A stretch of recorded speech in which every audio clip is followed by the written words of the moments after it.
অবিরাম বর্ষণে ডুবে গেছে রাজধানীর অনেক এলাকা। জলাবদ্ধ হয়ে পড়েছে প্রশাসনের প্রাণকেন্দ্র সচিবালয়।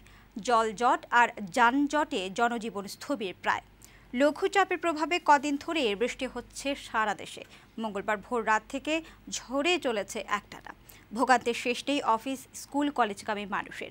সকাল থেকে দুপুর পর্যন্ত ঢাকায় বৃষ্টিপাত রেকর্ড করা হয়েছে ৮৬ মিলিমিটার। আবহাওয়া অধিদপ্তর জানিয়েছে বৃহস্পতিবার থেকে বৃষ্টি কমে যাবে। রিপোর্ট করেছেন তরিকুল ইসলাম।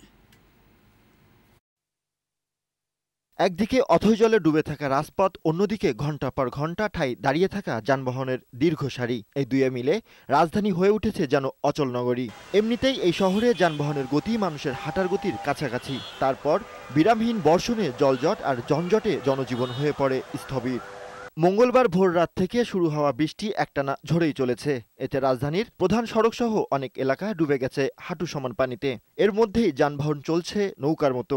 বিশেষ করে মালিবাগ, মগবাজার, শান্তিনগর, আরামবাগ, মতিঝিল, মিরপুর, পল্লবী এলাকার অবস্থা বেশি খারাপ। সবচেয়ে কষ্টদায়ক যেটা স্কুলের সামনে বাচ্চাদের দেখেন রাস্তাগুলো কিভাবে কেটে নিচ্ছে। অনেকক্ষণ থেকে ওয়েট করতেছি, বিআরটিসি তো নাই, নর্মাল কোনো বাসও পাচ্ছি না। সকালে বের হয়েছি উত্তরার উদ্দেশ্যে, তো এখন পর্যন্ত আসলে কোনো গাড়ি ঘোড়াই পাচ্ছি না, সিএনজিও পাচ্ছি না, আর যেগুলো পাচ্ছি এগুলোতে ভাড়া দ্বিগুণ।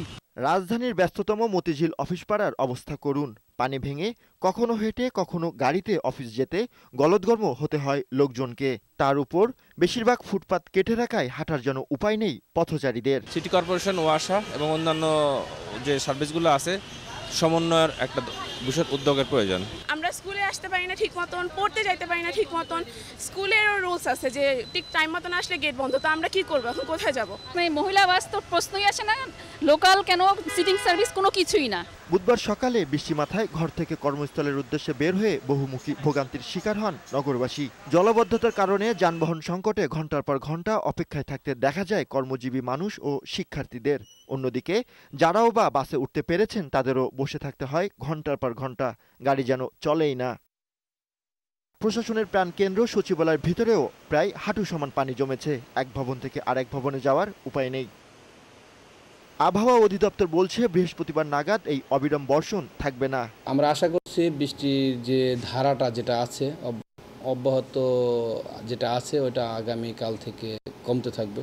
অর্থাৎ বিভিন্ন জায়গায় বৃষ্টির পরিমাণ যে হারে ছিল কয়েকদিন, এটা কমে আসবে।